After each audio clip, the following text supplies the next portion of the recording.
വിശുദ്ധ മർക്കോസ് എഴുതിയ സുവിശേഷം അധ്യായം 9. അവൻ അവരോട് പറഞ്ഞു, ദൈവരാജ്യം ശക്തിയോടെ സമാഗതമാകുന്നത് കാണുന്നതുവരെ മരിക്കുകയില്ലാത്ത ചിലർ ഇവിടെ നിൽക്കുന്നവരിലുണ്ടെന്ന് സത്യമായി ഞാൻ നിങ്ങളോട് പറയുന്നു. യേശു രൂപാന്തരപ്പെടുന്നു. 6 ദിവസം കഴിഞ്ഞ് പത്രോസ്, യാക്കോബ്, യോഹന്നാൻ എന്നിവരെ മാത്രം കൂട്ടിക്കൊണ്ട് യേശു ഒരു ഉയർന്ന മലയിലേക്ക് പോയി. അവൻ അവരുടെ മുമ്പിൽ വച്ച് രൂപാന്തരപ്പെട്ടു. അവന്റെ വസ്ത്രങ്ങൾ ഭൂമിയിലെ ഏതൊരു അലക്കുകാരനും വെളുപ്പിക്കാൻ കഴിയുന്നതിനേക്കാൾ വെണ്മയും തിളക്കവുമുള്ളവയായി. ഏലിയായും മോശയും പ്രത്യക്ഷപ്പെട്ട് യേശുവിനോട് സംസാരിച്ചു കൊണ്ടിരുന്നു. അപ്പോൾ പത്രോസ് യേശുവിനോട് പറഞ്ഞു, ഗുരു, നാം ഇവിടെയായിരിക്കുന്നത് നല്ലതാണ്. ഞങ്ങൾ 3 കൂടാരങ്ങൾ ഉണ്ടാക്കാം. ഒന്ന് നിനക്ക്, ഒന്ന് മോശയ്ക്ക്, ഒന്ന് ഏലിയായ്ക്ക്. എന്താണ് പറയേണ്ടത് എന്ന് അവന് അറിഞ്ഞുകൂടായിരുന്നു. അവർ അത്രയ്ക്ക് ഭയപ്പെട്ടിരുന്നു. അപ്പോൾ ഒരു മേഘം വന്ന് അവരെ ആവരണം ചെയ്തു. മേഘത്തിൽ നിന്ന് ഒരു സ്വരം പുറപ്പെട്ടു, ഇവൻ എൻ്റെ പ്രിയപുത്രൻ, ഇവൻ്റെ വാക്കു ശ്രവിക്കുവിൻ. അവർ ചുറ്റും നോക്കി. യേശുവിനെ അല്ലാതെ മറ്റാരെയും തങ്ങളോടുകൂടെ അവർ കണ്ടില്ല. അവർ കണ്ട കാര്യങ്ങൾ, മനുഷ്യപുത്രൻ മരിച്ചവരിൽ നിന്ന് ഉയിർക്കുന്നതുവരെ ആരോടും പറയരുതെന്ന് മലയിൽ നിന്നിറങ്ങിപ്പോരുമ്പോൾ അവൻ അവരോട് കൽപ്പിച്ചു. മരിച്ചവരിൽ നിന്ന് ഉയർക്കുകയെന്നത് എന്താണെന്ന് ചിന്തിച്ചുകൊണ്ട് അവർ ഈ വചനം രഹസ്യമായി സൂക്ഷിച്ചു. അവർ അവനോട് ചോദിച്ചു, ഏലിയ ആദ്യം വരണമെന്ന് നിയമജ്ഞർ പറയുന്നത് എന്തുകൊണ്ടാണ്? അവൻ പറഞ്ഞു, ഏലിയ ആദ്യമേ വന്ന് എല്ലാം പുനഃസ്ഥാപിക്കും. മനുഷ്യപുത്രൻ വളരെ പീഡകൾ സഹിക്കുകയും നിന്ദനങ്ങൾ ഏൽക്കുകയും ചെയ്യണമെന്ന് എഴുതപ്പെട്ടിരിക്കുന്നത് എന്തുകൊണ്ട്? ഞാൻ നിങ്ങളോട് പറയുന്നു, ഏലിയ വന്നു കഴിഞ്ഞു. അവനെക്കുറിച്ച് എഴുതപ്പെട്ടിരിക്കുന്നത് പോലെ തന്നെ തങ്ങൾക്കിഷ്ടമുള്ളതെല്ലാം അവർ അവനോട് ചെയ്തു. പിശാചു ബാധിച്ച ബാലനെ സുഖപ്പെടുത്തുന്നു. അവർ ശിഷ്യന്മാരുടെ അടുത്ത് എത്തിയപ്പോൾ വലിയ ഒരു ജനക്കൂട്ടം അവരുടെ ചുറ്റും കൂടിയിരിക്കുന്നതും നിയമജ്ഞർ അവരോട് തർക്കിച്ചുകൊണ്ടിരിക്കുന്നതും കണ്ടു. അവനെ കണ്ടയുടനെ ജനക്കൂട്ടം മുഴുവൻ വിസ്മയഭരിതരായി ഓടിക്കൂടി അവനെ അഭിവാദനം ചെയ്തു. അവൻ അവരോട് ചോദിച്ചു, നിങ്ങൾ എന്താണ് അവരുമായി തർക്കിക്കുന്നത്? ജനക്കൂട്ടത്തിൽ ഒരാൾ മറുപടി പറഞ്ഞു, ഗുരു, ഞാൻ എൻ്റെ മകനെ അങ്ങയുടെ അടുത്ത് കൊണ്ടുവന്നിട്ടുണ്ട്. മൂകനായ ഒരു ആത്മാവ് അവനെ ആവേശിച്ചിരിക്കുന്നു. അത് എവിടെ വെച്ച് അവനെ പിടികൂടിയാലും അവനെ നിലംപതിപ്പിക്കുന്നു. അപ്പോൾ അവൻ പല്ലുകടിക്കുകയും നുരയും പതയും പുറപ്പെടുവിക്കുകയും മരവിച്ചു പോവുകയും ചെയ്യുന്നു. അതിനെ ബഹിഷ്കരിക്കാൻ അങ്ങയുടെ ശിഷ്യന്മാരോട് ഞാൻ അപേക്ഷിച്ചു, അവർക്ക് കഴിഞ്ഞില്ല. അവൻ അവരോട് പ്രതിവചിച്ചു, വിശ്വാസമില്ലാത്ത തലമുറയെ, എത്ര നാൾ ഞാൻ നിങ്ങളോട് കൂടെ ഉണ്ടായിരിക്കും? എത്ര നാൾ ഞാൻ നിങ്ങളോട് ക്ഷമിച്ചിരിക്കും?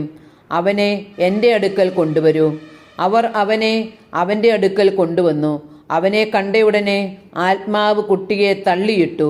അവൻ നിലത്ത് വീണ് ഉരുളുകയും അവൻ്റെ വായിലൂടെ നുരയും പതയും പുറപ്പെടുകയും ചെയ്തു. യേശു അവൻ്റെ പിതാവിനോട് ചോദിച്ചു, ഇത് തുടങ്ങിയിട്ട് എത്ര കാലമായി? അവൻ പറഞ്ഞു, ശൈശവം മുതൽ. പലപ്പോഴും അത് അവനെ നശിപ്പിക്കാൻ വേണ്ടി തീയിലും വെള്ളത്തിലും വീഴ്ത്തിയിട്ടുണ്ട്. എന്തെങ്കിലും ചെയ്യാൻ നിനക്ക് കഴിയുമെങ്കിൽ ഞങ്ങളുടെ മേൽ കരുണ തോന്നി ഞങ്ങളെ സഹായിക്കണമേ. യേശു പറഞ്ഞു, കഴിയുമെങ്കിലെന്നോ? വിശ്വസിക്കുന്നവന് എല്ലാ കാര്യങ്ങളും സാധിക്കും. ഉടനെ കുട്ടിയുടെ പിതാവ് വിളിച്ചു പറഞ്ഞു, ഞാൻ വിശ്വസിക്കുന്നു. എൻ്റെ അവിശ്വാസം പരിഹരിച്ച് എന്നെ സഹായിക്കണമേ. ജനങ്ങൾ ഓടിക്കൂടുന്നത് കണ്ട് യേശു അശുദ്ധാത്മാവിനെ ശകാരിച്ചു. മൂകനും ബധിരനുമായ ആത്മാവെ, നിന്നോട് ഞാൻ ആജ്ഞാപിക്കുന്നു, അവനിൽ നിന്ന് പുറത്തു പോവുക. ഇനി ഒരിക്കലും അവനിൽ പ്രവേശിക്കരുത്. അപ്പോൾ അവനെ ശക്തിയായി നിലത്ത് തള്ളിയിടുകയും ഉച്ചത്തിൽ നിലവിളിക്കുകയും ചെയ്തുകൊണ്ട് അത് പുറത്തുപോയി. ബാലൻ മരിച്ചവനെ പോലെയായി. അവൻ മരിച്ചുപോയി എന്ന് പലരും പറഞ്ഞു. യേശു അവനെ കൈക്ക് പിടിച്ചുയർത്തി. അവൻ എഴുന്നേറ്റിരുന്നു. യേശു വീട്ടിലെത്തിയപ്പോൾ ശിഷ്യന്മാർ സ്വകാര്യമായി ചോദിച്ചു, എന്തുകൊണ്ടാണ് അതിനെ ബഹിഷ്കരിക്കാൻ ഞങ്ങൾക്ക് കഴിയാതെ പോയത്? അവൻ പറഞ്ഞു, പ്രാർത്ഥന കൊണ്ടല്ലാതെ മറ്റൊന്നുകൊണ്ടും ഈ വർഗം പുറത്തു പോവുകയില്ല. പീഡാനുഭവവും ഉത്ഥാനവും 2-ാം പ്രവചനം. അവർ അവിടെ നിന്ന് യാത്ര തിരിച്ച് ഗലീലയിലൂടെ കടന്നുപോയി. ഇക്കാര്യം ആരും അറിയരുതെന്ന് അവൻ ആഗ്രഹിച്ചു. കാരണം അവൻ ശിഷ്യന്മാരെ പഠിപ്പിക്കുകയായിരുന്നു. അവൻ പറഞ്ഞു, മനുഷ്യപുത്രൻ മനുഷ്യരുടെ കൈകളിൽ ഏൽപ്പിക്കപ്പെടുകയും അവർ അവനെ വധിക്കുകയും ചെയ്യും. അവൻ വധിക്കപ്പെട്ടു 3 ദിവസം കഴിയുമ്പോൾ ഉയർത്തെഴുന്നേൽക്കും. ഈ വചനം അവർക്ക് മനസ്സിലായില്ല. എങ്കിലും അവനോട് ചോദിക്കാൻ അവർ ഭയപ്പെട്ടു. സ്വർഗരാജ്യത്തിലെ വലിയവൻ. അവർ പിന്നീട് കഫർനാമിലെത്തി. അവൻ വീട്ടിലായിരിക്കുമ്പോൾ അവരോട് ചോദിച്ചു, വഴിയിൽ വെച്ച് എന്തിനെക്കുറിച്ചാണ് നിങ്ങൾ തമ്മിൽ തർക്കിച്ചിരുന്നത്? അവർ നിശബ്ദരായി ഇരുന്നതേയുള്ളൂ. കാരണം തങ്ങളിൽ ആരാണ് വലിയവൻ എന്നതിനെക്കുറിച്ചാണ് വഴിയിൽ വെച്ച് അവർ തർക്കിച്ചത്. അവൻ ഇരുന്നിട്ട് 12 പേരെയും വിളിച്ചു പറഞ്ഞു, ഒന്നാമനാകാൻ ആഗ്രഹിക്കുന്നവൻ അവസാനത്തവനും എല്ലാവരുടെയും ശുശ്രൂഷകനുമാകണം. അവൻ ഒരു ശിശുവിനെ എടുത്ത് അവരുടെ മധ്യേ നിർത്തി. അവനെ കരങ്ങളിൽ വഹിച്ചുകൊണ്ട് പറഞ്ഞു, ഇതുപോലുള്ള ഒരു ശിശുവിനെ എൻ്റെ നാമത്തിൽ സ്വീകരിക്കുന്നവൻ എന്നെ സ്വീകരിക്കുന്നു. എന്നെ സ്വീകരിക്കുന്നവൻ എന്നെയല്ല, എന്നെ അയച്ചവനെയാണ് സ്വീകരിക്കുന്നത്. നമുക്ക് എതിരല്ലാത്തവൻ നമ്മുടെ ഭാഗത്താണ്. യോഹന്നാൻ അവനോട് പറഞ്ഞു, ഗുരു, നിന്റെ നാമത്തിൽ പിശാചുക്കളെ പുറത്താക്കുന്ന ഒരാളെ ഞങ്ങൾ കണ്ടു.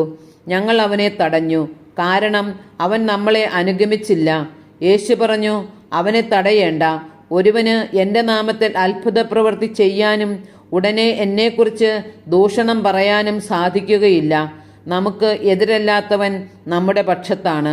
സത്യമായി ഞാൻ നിങ്ങളോട് പറയുന്നു, നിങ്ങൾ ക്രിസ്തുവിനുള്ളവരാകയാൽ അവൻ്റെ നാമത്തിൽ ആരെങ്കിലും നിങ്ങൾക്ക് ഒരു പാത്രം വെള്ളം കുടിക്കാൻ തന്നാൽ അവന് പ്രതിഫലം ലഭിക്കാതിരിക്കുകയില്ല. ദുഷ്പ്രേരണകൾ നൽകാതിരിക്കുക. വിശ്വസിക്കുന്ന ഈ ചെറിയവരിൽ ഒരുവന് ഇടർച്ച വരുത്തുന്നവൻ ആരായാലും അവന് കൂടുതൽ നല്ലത് ഒരു വലിയ തിരികല്ല് കഴുത്തിൽ കെട്ടി കടലിൽ എറിയപ്പെടുന്നതാണ്. നിന്റെ കൈ നിനക്ക് ദുഷ്പ്രേരണയ്ക്ക് കാരണമാകുന്നെങ്കിൽ അത് വെട്ടിക്കളയുക. 2 കൈകളും ഉള്ളവനായി നരകത്തിലെ കെടാത്ത അഗ്നിയിൽ നിബദിക്കുന്നതിനേക്കാൾ നല്ലത് അംഗഹീനനായി ജീവനിലേക്ക് പ്രവേശിക്കുന്നതാണ്. നിന്റെ പാദം നിനക്ക് ദുഷ്പ്രേരണയ്ക്ക് കാരണമാകുന്നെങ്കിൽ അത് മുറിച്ചു കളയുക. 2 പാദങ്ങളും ഉള്ളവനായി നരകത്തിൽ എറിയപ്പെടുന്നതിനേക്കാൾ നല്ലത് മുടന്തനായി ജീവനിലേക്ക് പ്രവേശിക്കുന്നതാണ്. നിന്റെ കണ്ണുമൂലം നിനക്ക് ദുഷ്പ്രേരണ ഉണ്ടാകുന്നെങ്കിൽ അത് ചൂഴ്ന്നെടുത്ത് എറിഞ്ഞുകളയുക. 2 കണ്ണുകളും ഉള്ളവനായി പുഴു ചാകാത്തതും തീ കെടാത്തതുമായ നരകത്തിലേക്ക് എറിയപ്പെടുന്നതിനേക്കാൾ നല്ലത് ഒരു കണ്ണോടുകൂടെ ദൈവരാജ്യത്തിലേക്ക് പ്രവേശിക്കുന്നതാണ്. കാരണം എല്ലാവരും അഗ്നിയാൽ ഉറകൂട്ടപ്പെടും. ഉപ്പ് നല്ലതാണ്, എന്നാൽ ഉറകെട്ടുപോയാൽ പിന്നെ എന്തുകൊണ്ട് അതിന് ഉറകൂട്ടും? നിങ്ങളിൽ ഉപ്പ് ഉണ്ടായിരിക്കട്ടെ, പരസ്പരം സമാധാനത്തിൽ വർത്തിക്കുകയും ചെയ്യുവിൻ.